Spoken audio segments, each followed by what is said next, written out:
Hello everyone, welcome to success with Rai Academy. 8 दिसंबर 2020 के दैनिक जागरण के राष्ट्रीय संस्करण को आज के इस वीडियो में डिस्कस करेंगे। तो चलिए वीडियो को शुरू करते हैं। सबसे पहले नेशनल न्यूज़, 3 नेशनल न्यूज़ हैं। पहली न्यूज़ है कि पुराने कानूनों से नए भारत का निर्माण नहीं हो सकता है। प्रधानमंत्री ने कहा विकास के लिए सुधार जरूरी, पहले टुकड़ों में होते थे, अब संपूर्णता में हो रहे हैं सुधार। दूसरी न्यूज़ है, यहाँ पर होगा इसी माह भारत में उपलब्ध होगी कोरोना की वैक्सीन, मिसप्रिंट हो गया है यहाँ पर। और तीसरी न्यूज़ है कि इसरो के अंतरिक्ष मानव मिशन में 1 साल की देरी। पहली न्यूज़ से शुरू करते हैं। कृषि कानूनों के विरोध में किसान आंदोलित हैं। केंद्र सरकार से उनकी 5 दौर की वार्ता हो चुकी है। 6ठे दौर की बात 9 दिसंबर को होनी है। इस बीच केंद्रीय कृषि राज्य मंत्री कैलाश चौधरी सरकार के कृषि कानून वापस नहीं लेने की बात कह चुके हैं। सोमवार को प्रधानमंत्री नरेंद्र मोदी ने भी किसान आंदोलन के नाम लिए बगैर विकास के लिए सुधार जरूरी बताकर सरकार की मंशा स्पष्ट कर दी है। उन्होंने कहा कि जो कानून पिछली सदी में उपयोगी हुए वह अगली सदी में बोझ बन जाते हैं, इसलिए बदलाव जरूरी है। पहले रिफॉर्म टुकड़ों में होते थे, अब संपूर्णता के साथ रिफॉर्म किए जाते हैं। प्रधानमंत्री मोदी सोमवार दोपहर 8,380 करोड़ रुपए की लागत के आगरा मेट्रो प्रोजेक्ट का वीडियो कॉन्फ्रेंस से शिलान्यास कर रहे थे। उन्होंने वर्चुअल संबोधन में कहा कि नए भारत के सपने को पूरा करने के लिए साहस की जरूरत होती है, पूरा समर्पण भी होना चाहिए। प्रधानमंत्री ने कहा कि कोरोना की वैक्सीन जल्द उपलब्ध होगी, लेकिन संक्रमण से बचने के लिए मास्क पहनना और 2 गज की शारीरिक दूरी का पालन अनिवार्य है। अब नेक्स्ट न्यूज़ पर आते हैं कि इसी माह, यहाँ पर होगा इसी माह भारत में उपलब्ध होगी कोरोना की वैक्सीन। कोरोना महामारी से जूझ रहे भारत के लिए अच्छी खबर है। इसी महीने कोरोना की वैक्सीन कोविशील्ड उपलब्ध होने की उम्मीद है। सीरम इंस्टीट्यूट ऑफ इंडिया ने कोविशील्ड के इमरजेंसी इस्तेमाल की अनुमति के आवेदन पर drug controller general of India अगले 10 दिन के भीतर मुहर लगा सकता है। इसके बाद उसे लोगों तक पहुंचाने में 1 हफ्ते का समय लग सकता है। आगरा मेट्रो का शिलान्यास के मौके पर प्रधानमंत्री नरेंद्र मोदी ने कहा कि देश को अब वैक्सीन के लिए ज़्यादा दिन इंतजार करना नहीं पड़ेगा। स्वास्थ्य मंत्रालय के एक वरिष्ठ अधिकारी ने कहा कि सीरम इंस्टीट्यूट ने अपने आवेदन के साथ ब्रिटेन में हुए 2 ट्रायल के साथ साथ भारत और ब्राज़ील में हुए ट्रायल का डाटा भी पेश किया है। उन्होंने कहा कि DCGI के तहत एक्सपर्ट ग्रुप जल्द ही कंपनी के डाटा की पड़ताल करेगा। उसके अनुसार इसमें कम से कम 1 हफ्ते का समय लग सकता है। नेक्स्ट न्यूज़ है, इसरो के अंतरिक्ष मानव मिशन में 1 साल की देरी। कोरोना वायरस संक्रमण का असर भारतीय अंतरिक्ष एजेंसी इसरो के अभियान पर भी पड़ रहा है। अंतरिक्ष में मानव को भेजने के भारत के प्रथम अभियान गगनयान में कोविड-19 वैश्विक महामारी के प्रतिकूल प्रभाव के कारण 1 साल की देरी हो सकती है। इसरो के अधिकारियों ने यह जानकारी दी है। गगनयान के तहत मानव को पहली बार अंतरिक्ष में भेजने की योजना से पहले 2 मानव रहित मिशनों को अंतरिक्ष में भेजने की योजना है। पहले मानव रहित मिशन को दिसंबर 2020 और दूसरे मानव रहित मिशन को जून 2021 में भेजने की योजना बनाई गई है। इसके बाद गगनयान के तहत दिसंबर 2021 में मानव को पहली बार अंतरिक्ष में भेजने की योजना बनाई गई थी। इसरो के अध्यक्ष के सिवन ने कहा कि वैश्विक महामारी कोविड-19 के कारण इसमें देरी होगी।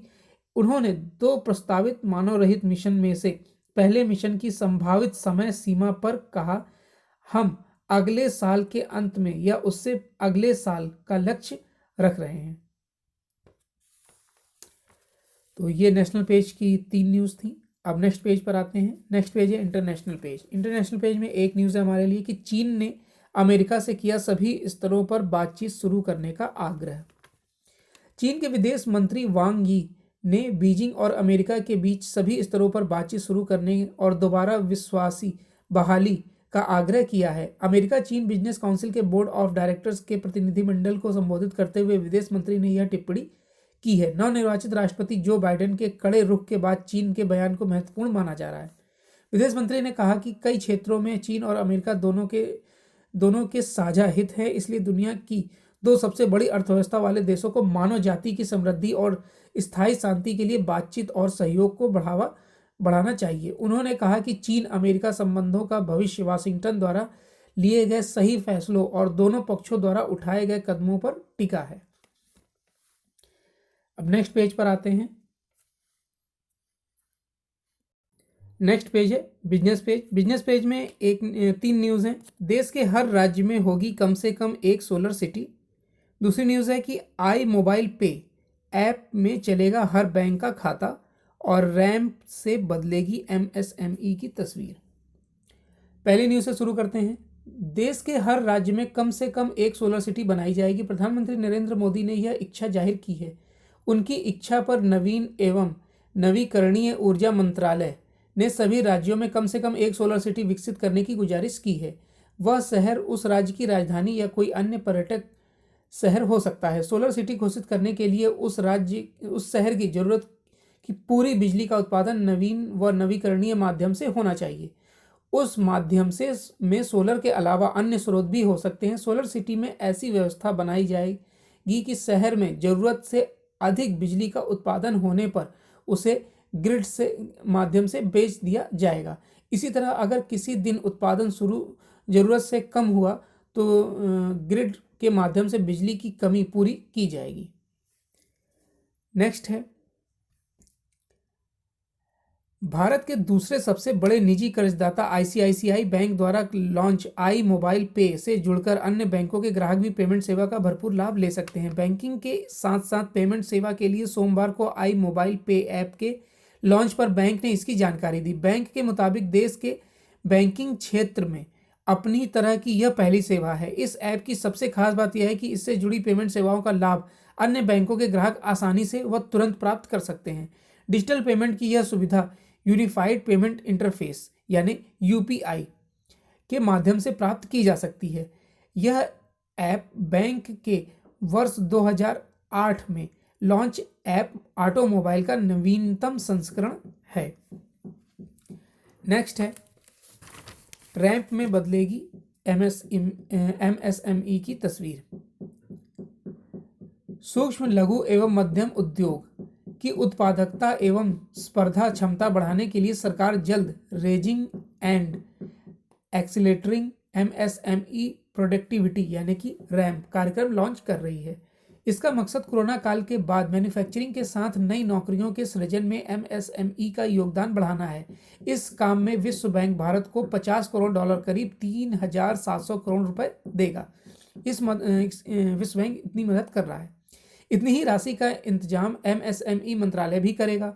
दोनों के सहयोग के बनाए गए $1 अरब करीब 7,400 करोड़ रुपए के फंड में से एमएसएमई में क्षेत्रवार विकास किया जाएगा। लेकिन इस कार्यक्रम के तहत उन सेक्टरों को प्रोत्साहित किया जाएगा जो पर्यावरण के अनुकूल होंगे और जिनमें समाज के समग्र विकास में मदद मिलेगी। इसलिए इन दोनों एमएसएमई मंत्रालय इस प्रकार के सेक्टर की पहचान करके उनके प्रभाव का जायजा ले रहे हैं। तो ये बिजनेस पेज की 3 न्यूज़ थी। अब नेक्स्ट पेज पर आते हैं। नेक्स्ट पेज है एडिटोरियल पेज। एडिटोरियल पेज में 3 आर्टिकल हैं। पहला आर्टिकल है, यहां पर होगा संवारनी होगी लोकतंत्र की तस्वीर। हमें अपने लोकतंत्र को चुनाव के मकड़ जाल से निकालकर उसे विमर्श मूलक और सहभागी लोकतंत्र बनाने की दिशा में ले जाना होगा। इसी पर लिखा गया आर्टिकल, और यह आर्टिकल लिखा है राजनीतिक विशेषज्ञ डॉक्टर AK वर्मा द्वारा। दूसरा आर्टिकल है, बेहतर भविष्य की ओर देखें किसान। नए कृषि कानूनों को खत्म करना समस्या का हल नहीं बल्कि इनमें संशोधन को स्वीकार कर एक नई शुरुआत होनी चाहिए। इसी पर लिखा गया है आर्टिकल, और यह आर्टिकल लिखा है अर्थशास्त्र के प्रोफेसर सुरजीत सिंह गांधी द्वारा। और तीसरा आर्टिकल है, सुधारों की जरूरत। प्रधानमंत्री मोदी ने अपने संबोधन में कहा है कि अभी भारत में कई कानूनों में सुधारों की जरूरत है। उसी पर लिखा गया है ये आर्टिकल। तो पहले आर्टिकल से शुरू करते हैं। संसद द्वारा किसानों के हित में बनाए गए 3 कानूनों के खिलाफ कुछ किसान संगठन द्वारा दिल्ली में प्रदर्शन में से लगभग 1 वर्ष पूर्व नागरिकता संशोधन कानून के खिलाफ हुए विरोध प्रदर्शन की यादें ताजा हो गई हैं। कभी आरक्षण, कभी नागरिकता, कभी कृषि कानून तो कभी किसी अन्य मुद्दे पर केंद्र सरकार को चुनौती देना दर्शाता है कि देश में कुछ ऐसी शक्तियां सक्रिय हैं जो अपने मन की न होने पर संसद को खुली चुनौती देने से पीछे नहीं हटती। संसद को कानून बनाने की शक्ति संविधान और जनता से मिलती है, अतः कानूनों के विरुद्ध सड़क पर प्रदर्शन संविधान, संसद और जनता को चुनौती देने जैसा है, जबकि ये शक्तियां इनकी दुहाई भी देती हैं। क्या वास्तव में उनकी निष्ठा तभी तक लोकतंत्र में है जब तक उनके समर्थक दल की सरकार हो। जब से मोदी सरकार सत्ता में आई है तब से किसी न किसी मुद्दे पर विपक्षी दल बराबर ऐसे ही प्रयास करते दिख रहे हैं। अपने लोकतंत्र पर हम गर्व करते हैं कि यह दुनिया का सबसे बड़ा लोकतंत्र है।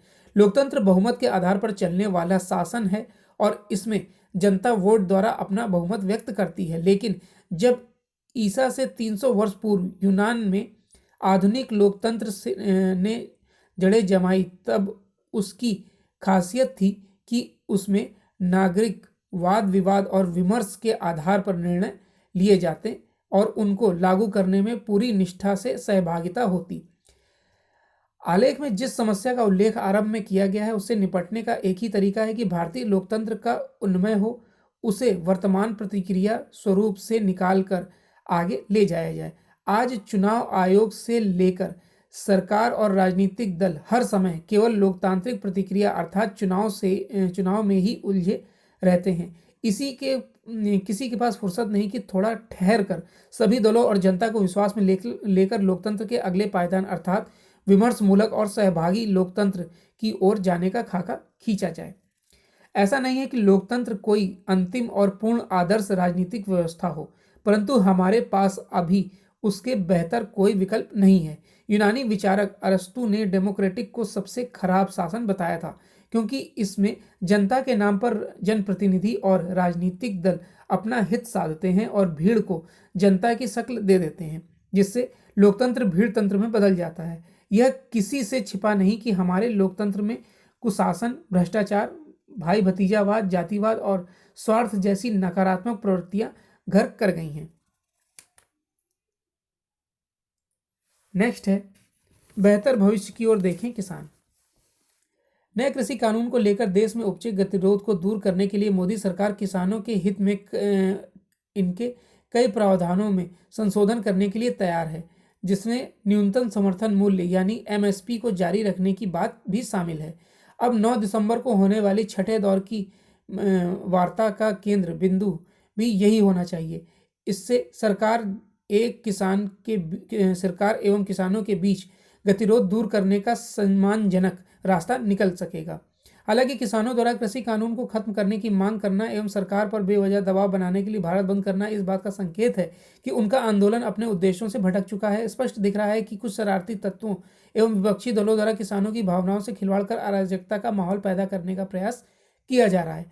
किसानों को इस बात को समझना होगा कि अराजकता का खामियाजा उन्हें ही भुगतना होगा, जिससे समाज एवं देश पर दूरगामी प्रभाव होंगे। सरकार किसानों के इस मत पर सहमत है कि मंडियों की व्यवस्था को समाप्त नहीं किया जाएगा। वास्तव में कृषि उपज मंडी समिति अधिनियम भी यही कहता है कि अधिसूचित मंडियों के अलावा भी किसान अपनी उपज को खुले बाजार में बेच सकते हैं एवं मंडी शुल्क से मुक्ति मिलने की स्थिति में किसानों की आय में भी बढ़ोतरी होगी। वर्ष 2016 में आई नीति आयोग की एक रिपोर्ट के अनुसार पंजाब एवं हरियाणा के किसान रबी की फसल का 42% एवं खरीफ की फसल का 25% ही मंडियों में बेचते हैं, जबकि बाकी फसल मंडी के बाहर बेचते हैं।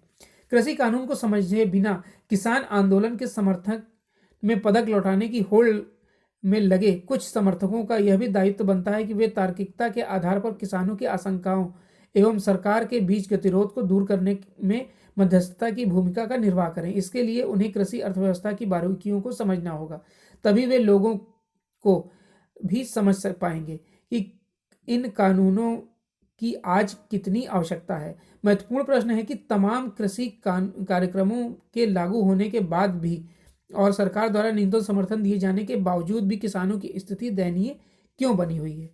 इसमें दो राय नहीं है कि कृषि को बाजारोन्मुख एवं प्रतिस्पर्धी बनाने के लिए कृषि क्षेत्र में रोजगार की संभावनाओं के नए द्वार खोलने होंगे। नए कृषि कानूनों द्वारा राष्ट्रीय कृषि बाजार के निर्माण का सीधा लाभ सीमांत छोटे और मझोले किसानों को मिलेगा। इन किसानों की पहुंच भी बाजार तक संभव हो सकेगी। खुले बाजार और नए निवेश से न सिर्फ कृषि की प्रवृत्तियों में बदलाव आएगा बल्कि किसानों के जीने के ढंग में भी परिवर्तन होगा।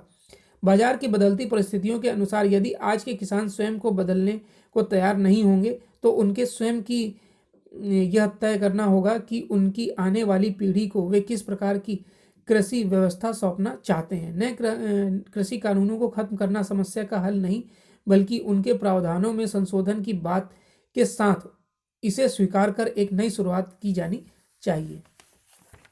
नेक्स्ट आर्टिकल है सुधारों की जरूरत।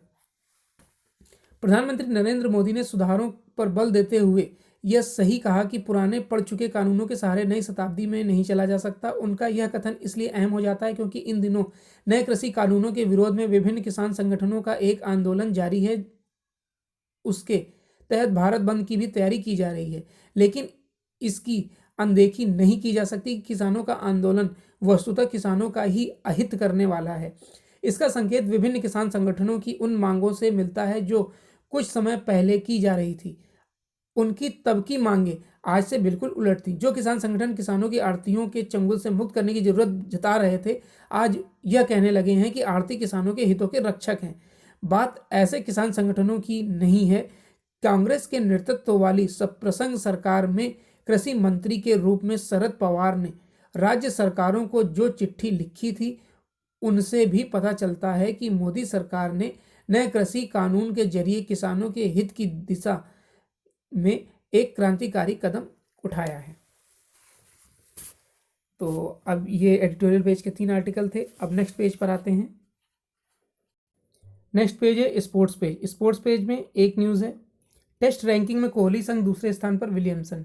वेस्टइंडीज के खिलाफ खेले गए पहले टेस्ट मैच में 251 रनों की शानदार पारी खेलने वाले न्यूजीलैंड के कप्तान केन विलियमसन को आईसीसी की ताज़ा टेस्ट बल्लेबाजों की रैंकिंग में 2 स्थान का फायदा हुआ है। वह विराट कोहली के साथ नंबर 2 स्थान पर आ गए हैं। विलियमसन ने वेस्टइंडीज के खिलाफ खेले गए मैच में अपने टेस्ट करियर का सर्वोच्च स्कोर बनाया था। अपने हालिया प्रदर्शन से विलियमसन को 74 अंक मिले हैं और वह अब 812 अंकों से 866 अंकों तक पहुंच गए हैं।